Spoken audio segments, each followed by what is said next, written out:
नमस्कार, आप देख रहे हैं मध्य भारत और मैं हूं नेहा आपके साथ। बुलेटिन की शुरुआत करेंगे। एमपी के ग्वालियर जिले के बाल संप्रेक्षण गृह से 6 बाल अपचारी फरार हो गए। इन्हें नहाने के लिए गर्म पानी दिया जा रहा था। इस दौरान वे कर्मचारी को धक्का देकर बाहर निकले और फिर दीवार लांघकर फरार हो गए। ये सभी 6 बाल अपचारी अलग अलग थानों में गंभीर मामलों में शामिल थे। इसके अलावा 3 बाल अपचारी पूर्व डीजीपी के नातिन अक्षरा की हत्याकांड में भी आरोपी है। घटना के बाद पुलिस ने बाल अपचारियों की तलाश शुरू कर दी है।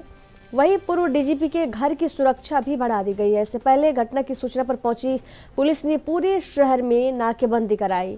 हालांकि अब तक उनका कोई पता नहीं लग सका है। पुलिस ने बताया कि भागे हुए 3 बाल अपचारी 16 साल की छात्रा अक्षया यादव के हत्याकांड में नामजद हैं। इनके फरार होने के बाद मुख्य गवाह के घर की सुरक्षा बढ़ा दी गई है। परिवार वालों को डर है कि भागे हुए आरोपी फिर से किसी घटना को अंजाम न दे दे। ऐसे में उन्होंने सुरक्षा की मांग की है। सीएसपी नागेंद्र सिंह ने बताया कि पुलिस केस दर्ज कर अपचारियों की तलाश कर रही है। 3 थानों की पुलिस फोर्स को भी तैनात की गई है। जल्द ही उन्हें पकड़ लिया जाएगा।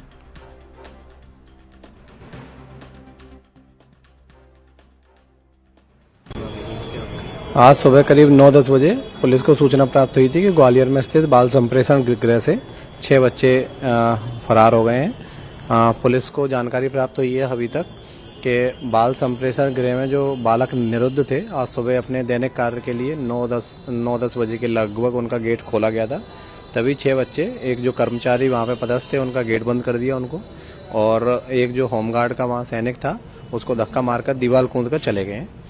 उनके निरुद्ध होने के बाद कौन कौन उनसे मिलने आया और किन किन नंबरों पर उनने बात की, पुलिस इसकी जानकारी निकाल रही है और उनको पकड़ने का प्रयास कर रहे हैं। चूँकि बाल संप्रेषण गृह में कर्मचारी जो पदस्थ था उससे बातचीत करने पर उसने बताया कि 9-10 बजे उनको गर्म पानी के लिए उनका गेट खोला गया था जिससे वो अपना दैनिक कार्य कर सकें।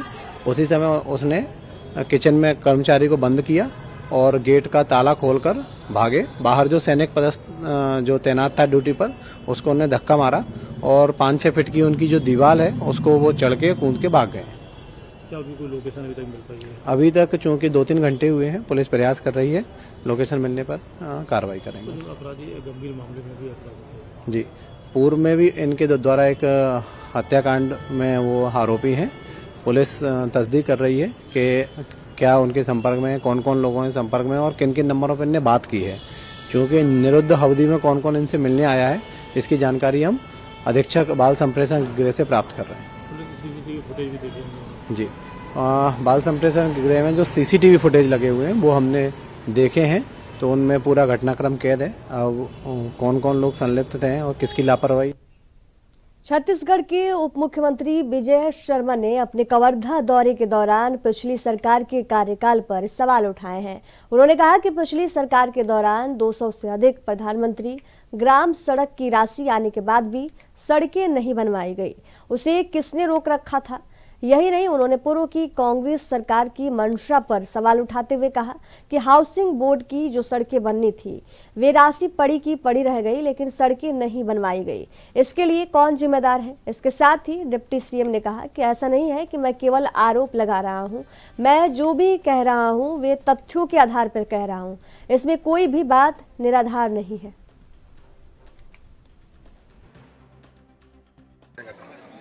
मैं ये पूछता हूँ कि 209 सड़कें 1000 किलोमीटर की प्रधानमंत्री ग्राम सड़क योजना की सड़कें जिनका राशि आकर के यहाँ रुका हुआ था, वो सड़कें 5 साल तक 1 इंच भी क्यों नहीं बनाई गई। मैं पूछना चाहता हूँ कि पुलिस हाउसिंग बोर्ड के लिए जो रोड बनाने के लिए संकल्प लिया गया था, वो रोड अधूरा छोड़ करके 5 साल तक क्यों उसमें आगे नहीं बढ़ा गया। मैं आपको कह रहा हूँ तो तथ्यों के आधार पर कह रहा हूँ, मैं गलत नहीं कह रहा हूँ। और इसलिए मेरा आपसे ये कहना है कि पिछले 5 वर्षों में जो कुछ होना चाहिए था वो बिल्कुल नहीं हुआ है, उसमें और तेजी से काम होना था। साधाराम हत्याकांड पर आज बुलडोजर की कार्यवाही आखिरकार हो गई है। जनता लगातार मांग कर रही है कि फास्ट ट्रैक कोर्ट पर भी ये काम हो। बुलडोजर की कार्यवाही को आप कैसे देखते हैं? मुझे ध्यान नहीं है इसमें क्या हुआ है करके, जो होगा कानून सम्मत ही होना चाहिए, कानून सम्मत। छत्तीसगढ़ के कवर्धा जिले में हुए गौ सेवक साधराम हत्याकांड ने पूरे प्रदेश को झकझोर के रख दिया है। बीते दिनों लालपुर इलाके में एक चरवाहे को मौत के घाट उतार दिया गया था। गृह मंत्री विजय शर्मा ने पीड़ित परिवार से मुलाकात की थी और उन्हें हर संभव मदद का आश्वासन दिया था। लेकिन अब गुरुवार को लालपुर हत्याकांड को लेकर प्रदेश सरकार ने आरोपी के अवैध निर्माण को ध्वस्त कर दिया है। कोतवाली थाना क्षेत्र के अंतर्गत लालपुर हत्याकांड के मुख्य आरोपी अयाज खान की दुकान पर पुलिस और प्रशासन ने बुलडोजर एक्शन किया है। बताया जा रहा है कि यहां आरोपी अयाज खान की ओर से अवैध तरीके से बनाई गई आटा चक्की को जमींदोज किया गया है। बुलडोजर की कार्रवाई के दौरान बड़ी संख्या में पुलिस के जवान इलाके में तैनात रहे। आपको बता दें कि पीड़ित परिवार से गृह मंत्री विजय शर्मा ने मुलाकात की थी और कार्रवाई का आश्वासन दिया था, जिसके बाद गुरुवार को बुलडोजर की कार्रवाई की गई। इस मौके पर कवर्धा के एसपी डॉक्टर अभिषेक पल्लव भी मौके पर मौजूद रहे, जिन्होंने बताया कि 21 जनवरी की रात को साधु राम यादव की 6 युवकों ने मिलकर गला रेतकर हत्या कर दी थी। इस हत्याकांड का मुख्य आरोपी अयाज खान है। इसके ऊपर पहले से ही 9 आपराधिक मामले दर्ज हैं। घटनास्थल पर पुलिस को मोबाइल और लैपटॉप मिला था। आरोपी ने रेसिडेंशियल एरिया में कॉमर्शियल यूज करते हुए प्रॉपर्टी बना रखी थी।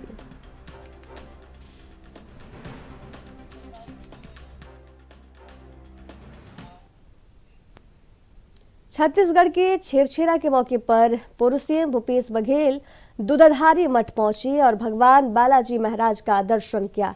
इस मौके पर मीडिया से बात करते हुए पूर्व सीएम ने कवर्धा हत्या मामले में गृह मंत्री विजय शर्मा पर निशाना साधा। उन्होंने कहा कि गृह मंत्री को संविधान के दायरे में बात करनी चाहिए। संविधान पर ना तो नक्सलियों को भरोसा है और ना ही मौजूदा बीजेपी की सरकार को। कवर्धा में हत्या के आरोपी की दुकान पर बुलडोजर कार्रवाई मामले में उन्होंने कहा कि कोई भी कार्रवाई संविधान के दायरे में होनी चाहिए। न्याय करना न्यायपालिका का काम है, बीजेपी का नहीं।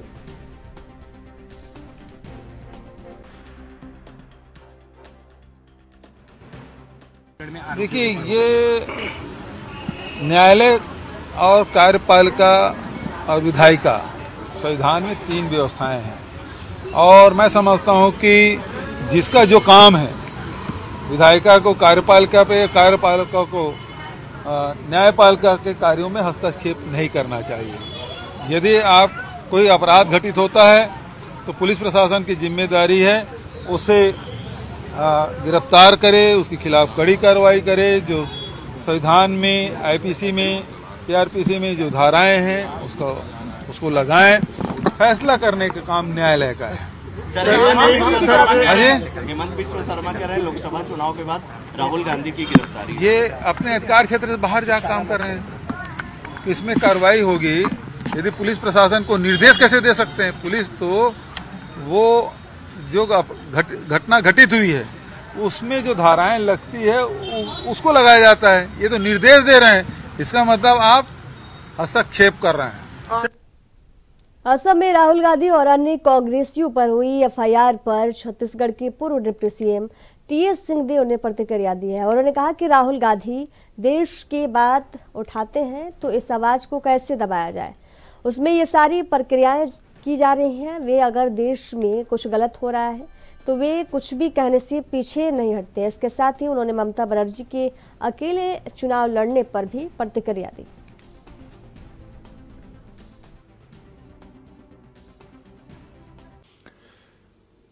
देश को जब स्वतंत्रता दिलाने की बात थी अंग्रेजों से, तो ना जाने कितने एफआईआर हुए होंगे। जब परिवर्तन की बात आती है तो विद्यमान हुकूमत तो एन केन प्रकारेण अगर उनको लगता है कि कहीं चुनौती है तो एन केन प्रकारेण प्रयास करती है उसको दबाने का। और राहुल जी एक ऐसे व्यक्ति हैं उन व्यक्तियों में जो कि सीधे तौर पे देश में वर्तमान में अगर ऐसी परिस्थितियां निर्मित हो रही हैं जो देश के हित में नहीं दिखती, जो प्रजातंत्र के हित में नहीं दिखती, जो संवैधानिक अधिकारों के हित में नहीं दिखती, वो आवाज़ बुलंद करते हैं। तो उस आवाज़ को कैसे दबाया जा सके, उसमें ये सारी पहले हैं। हमने गुजरात के कोर्ट में भी देखा ये सब हुआ, हमने ईडी के मामले में भी देखा ये हुआ, इसके पहले भी एफआईआर देखा वो हुआ, उनकी सदस्यता रद्द की वो हमने देखा। अभी असम की प्रक्रिया हम लोग देख रहे हैं। तो ये लगातार उस व्यक्ति के संदर्भ में बातें आ रही हैं जो सीना तान के गलत अगर देश में हो रहा है तो बोलने में नहीं हिचकते। सर, क्योंकि अब एफआईआर का जिक्र हुआ तो आज ही 2021 का मामला जिसमें वो किसी रेप पीड़िता से मिलते हैं, उसमें उनके ऊपर मुकदमा दर्ज हुआ है पॉस्को एक्ट के तहत, और एनसीपीसीआर अब ये उम्मीद कर रहा है और ये आशा जता रहा है कि दिल्ली पुलिस जल्द उन्हें गिरफ्तार भी कर लेगी। क्या ये एक और आपको लगता है कि रोकने की कोशिश की जा रही है? वो सब तो है ही है। बाकी न्यायालयीन जो प्रक्रियाएं हैं, अगर हम देश के संविधान में विश्वास करते हैं तो न्यायालयीन प्रक्रिया देश के संविधान के अधीन ही स्थापित की गई हैं। जो न्याय की प्रक्रिया होगी उसके हिसाब से हम लोग उसका सामना करेंगे। क्योंकि सर अब बंगाल में यात्रा पहुंचने वाली है, बंगाल में आपको क्योंकि न्याय यात्रा बंगाल में जब प्रवेश करने वाली है, ऐसे में बंगाल से आपको अलायंस के मद्देनजर एक झटका मिला है। ममता बनर्जी ने साफ आज क्लियर कर दिया कि कोई गठबंधन नहीं है, अकेले लड़ने के बाद वो चुनाव की कर रही हैं। वहीं दूसरी ओर यात्रा को लेकर ये कहा गया कि मुझे कोई इन्फॉर्मेशन नहीं है। आपकी क्या इस पर प्रतिक्रिया है सर? यात्रा के संदर्भ में मुझे ज़्यादा जानकारी तो नहीं है। मैं उस यात्रा की प्रबंधन की प्रक्रिया से पृथक हूँ, मुझे जानकारी नहीं है। लेकिन आश्चर्य होगा अगर जानकारी ना हो। और जो अभी मेरे को सुनने में आया उसमें राहुल जी की तरफ से और खड़गे जी की तरफ से उनको सूचना गई, हो सकता है मेल से गई हो, उस तरह से गई हो। डायरेक्ट बात हुई कि नहीं मुझे जानकारी नहीं है, लेकिन मेल से सूचित किया गया था ऐसा मुझे अभी किसी ने जानकारी दी। गठबंधन का जहां सवाल है, ये एक कठिन पहल और कठिन प्रयास है, क्योंकि बहुत सारे दल जो गठबंधन के साथी हैं ये चुनाव आपस में लड़ते हैं। राज्यों में जब चुनाव होते हैं तो ये सीधे प्रतिद्वंद्वी हैं। आप बंगाल में देखेंगे तो 4 अगर प्रमुख पार्टियां हैं, टीएमसी हो गई, कांग्रेस हो गई, बीजेपी हो गई, लेफ्ट पार्टीज हो गए, ये चारों पूरी मजबूती से चुनाव में भाग लेते हैं, लड़ते हैं।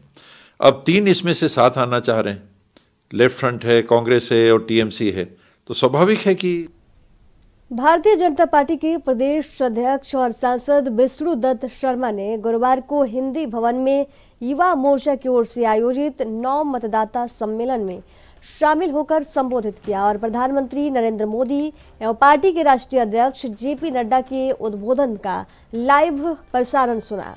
इस अवसर पर पार्टी के प्रदेश महामंत्री और विधायक भगवान दास सबनानी, प्रदेश महामंत्री युवा मोर्चा प्रभारी और सांसद सुश्री कविता पाटीदार, प्रदेश मंत्री एवं युवा मोर्चा के सह प्रभारी आशीष दुबे, युवा मोर्चा के राष्ट्रीय महामंत्री रोहित चहल, प्रदेश मीडिया प्रभारी आशीष अग्रवाल मंचासीन मौजूद थे। यहाँ रुकेंगे एक छोटे से ब्रेक के लिए। ब्रेक के बाद जल्द हाजिर होंगे। देखते रहिए ANB न्यूज।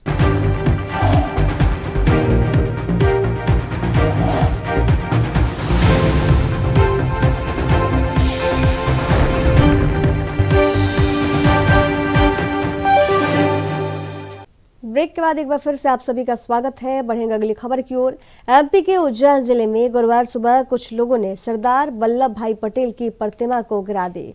इसके बाद 2 पक्षों के सदस्य आपस में भिड़ गए और एक दूसरे पर पथराव किया। उन्होंने बताया कि घटना जिला मुख्यालय से लगभग 5 किलोमीटर दूर स्थित माकड़ोन इलाके में हुई, जहां बड़ी संख्या में सुरक्षा कर्मियों को तैनात की गई थी। घटना का वीडियो सोशल मीडिया पर सामने आया है, जिसमें लोगों का एक समूह ट्रैक्टर की मदद से खींचकर प्रतिमा को गिराते हुए दिखाई दे रहे हैं। वहीं इस मामले में कैबिनेट मंत्री कैलाश विजयवर्गीय ने प्रतिक्रिया दी है। उन्होंने कहा कि मैं इस प्रकार के कृत्य की निंदा करता हूं।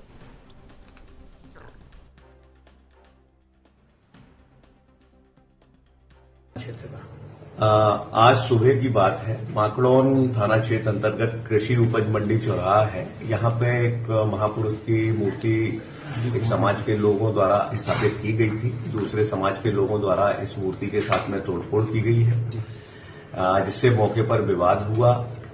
तत्काल पुलिस मौके पर पहुंची।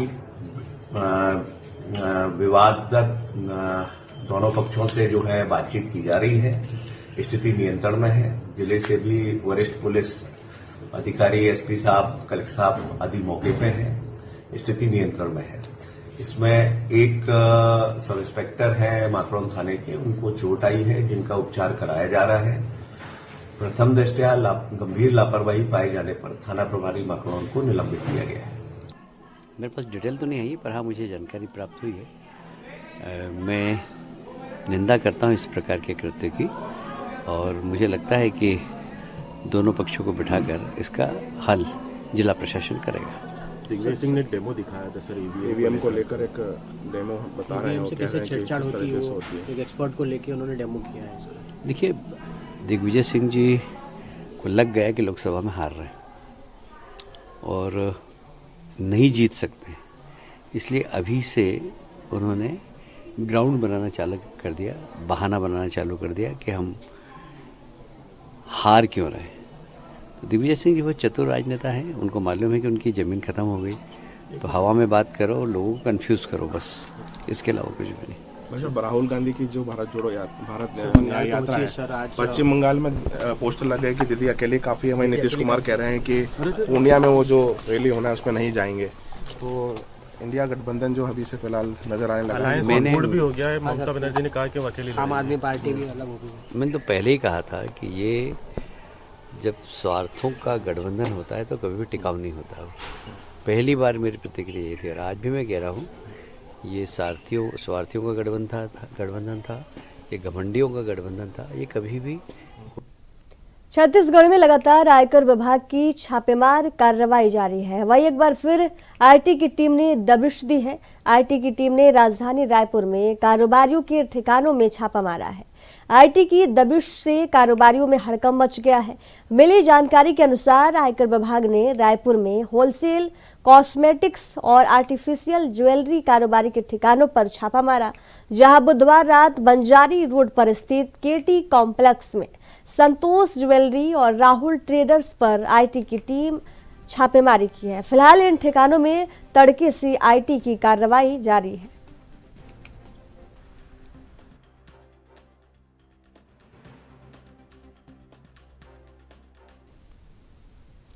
छत्तीसगढ़ मध्याह्न भोजन रसोइया कल्याण समिति के बैनर तले पिछले 3 दिनों से समान काम समान वेतन देने की मांग को लेकर विरोध प्रदर्शन किया जा रहा है। दरअसल रसोई संघ की महिलाएं केंद्र सरकार की ओर से 2014 में किए गए वेतनमान वृद्धि की राशि अब तक नहीं दिए जाने को लेकर अंबिकापुर के एसबीआई कलेक्ट्रेट ब्रांच के सामने प्रदर्शन कर रही हैं। इस दौरान रसोइया संघ की महिलाएं रोते बिलखते सरकार से अपनी मांगें पूरी करने की गुहार लगा रही हैं। साथ ही आने वाले दिनों में उग्र आंदोलन करने की चेतावनी दे रही हैं।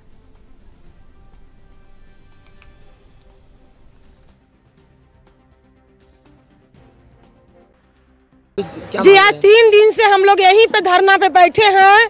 23, 24, आज 25 तारीख है। हम लोग का मांग 2014 का बढ़ा हुआ राशि नहीं दिया गया। हाई कोर्ट का केस जीते 9,000 वो भी नहीं मिला। सामान्य काम का सामान्य वेतन मोदी जी बोले थे कि हम सबको देंगे, आज वो भी नहीं मिला। इन सारी मांगों को लेकर हम लोग बैठे हैं। 5 महीना लग जाता है हम लोग का वेतन पाने में।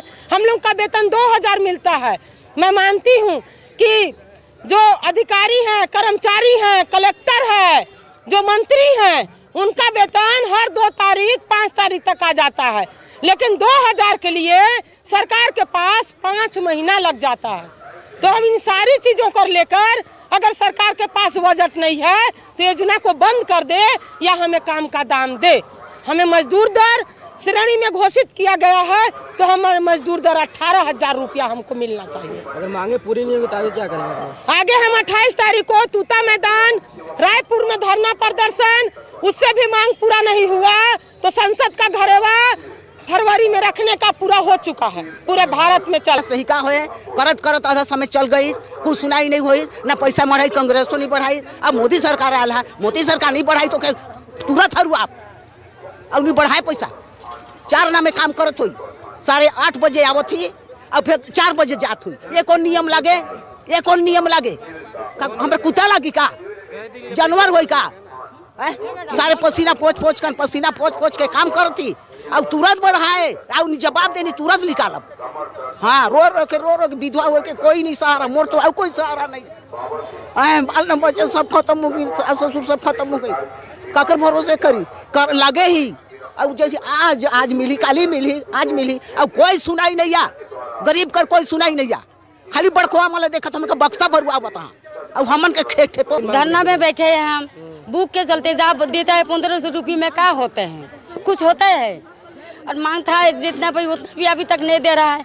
कहाँ नहीं हम लोग ढूंढ रहा है, जैसे हम लोग काटोरी लेके जैसे घूम रहा है, इतना काहे के लिए कर रहे हैं।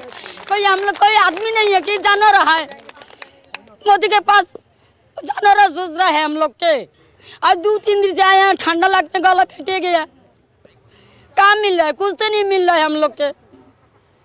क्या मांग है आपको? 10,000 के कम नहीं। इतना बड़ा बच्चा लोग के खाना बनाता, खिलाते, बर्तन धोते हैं, सफाई करते हैं, झाड़ू पोछा भी कर लेते हैं, तो काम मिल रहा है, गोल्टी मिल रहा है। सोच रहा है कि ये लोग कासा खाना के डिब्बा में फेंक देते हैं, सुनाई भी नहीं दे रहा है अभी तक। जगदलपुर बस्तर में सर्व आदिवासी समाज की ओर से 1 दिवसीय बस्तर संभाग बंद का आह्वान किया गया था। इस बंद को बस्तर चेंबर ऑफ कॉमर्स ने भी 3 बजे तक समर्थन दिया था। दरअसल बीजापुर जिले में 18 तारीख को एक मासूम बच्ची की गोली लगने से मौत हो गई थी। इसके अलावा सरगुजा क्षेत्र में जंगलों की कटाई को लेकर ये बंद बुलाया गया था। इस दौरान सुबह से ही सरगुजा, जगदलपुर, कांकेर, नारायणपुर, बीजापुर, सुकमा और दंतेवाड़ा में पूरी तरह से दुकानें बंद रहीं। उधर इस बंद के कारण आम जनता को भारी परेशानियों का सामना करना पड़ा। तो आज सर्व आदिवासी समाज के माध्यम से आज बस्तर संभाग बंद का आह्वान जो किया गया है, बीजापुर मंगली मासूम की जो गोली मारकर हत्या किया गया है, इसीलिए इस बंद, और सरगुजा जो हसदेव जो जंगल है जो कटाई हो रहा है, इसीलिए उसका बंद जो हम लोग आज किए हैं। और बीजापुर में पिछले 18 तारीख को बंद किया गया, क्योंकि वहाँ पे एक यात्रा पारंपरिक जो है गांव की, इस वजह से वहाँ पे पहले उन्होंने किया। तो इसीलिए आज जो पूरे बस्तर संभाग और बाकी जिलों में भी इसका समर्थन किया। मध्य भारत के खबरों के सफर में फिलहाल दीजिए जाने की इजाजत। देखते रहिए एनबी न्यूज। नमस्कार।